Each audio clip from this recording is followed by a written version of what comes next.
یہ سلیمان علیہ السلام کا ذکر ہے، وہ داؤد علیہ السلام کے وارث تھے، بیٹے تھے،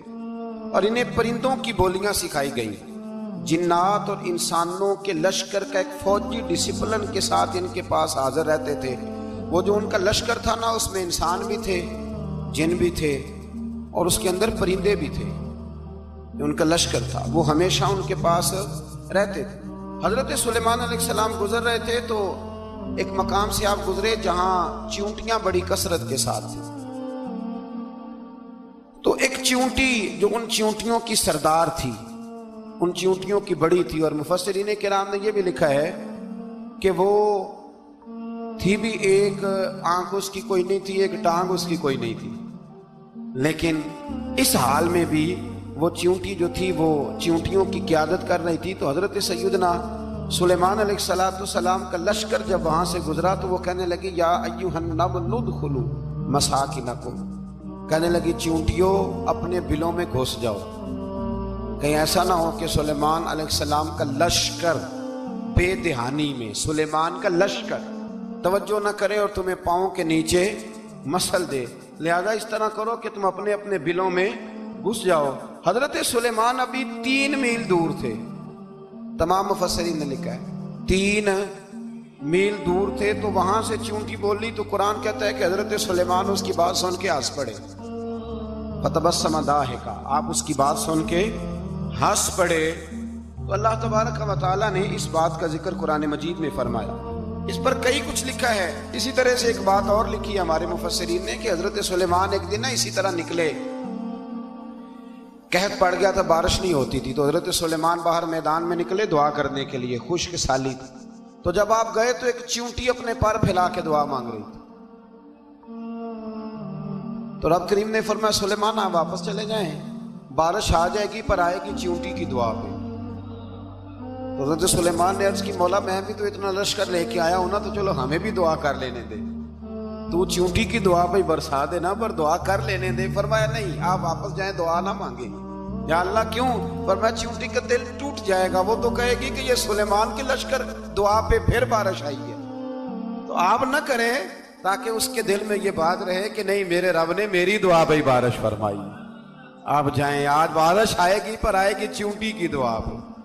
تو جو چیونٹی بارش کی دعا کرے قوم کے لیے، اللہ اگر اس کا ذکر قائم رکھتا ہے تو جو اپنی قوم کے لیے ہدایت کی دعا کرے، اور کبھی کبھی گردن جھکا کے دیکھا کرو کہ دل میں رسول اللہ کی امت کا درد کتنا، اگر کہیں حضور کی امت کا درد ہے تو پھر انشاءاللہ ذکر قیامت تک باقی رہے گا، پھر انشاءاللہ قیامت تک آنے والی نسلیں بھی آپ کا ذکر کرے گی اگر حضور کی امت کا درد سینے میں موجود ہے۔ اسی طرح سے پھر حضرت سلیمان کے لشکر میں نا ایک ہدہد نامی پرندہ بھی تھا، لشکر کا کارکن تھا پرندہ، ہدہد غائب تھا۔ تو حضرت سلیمان کہنے لگا کدھر گیا وہ ہدہد، نظر نہ آ جایا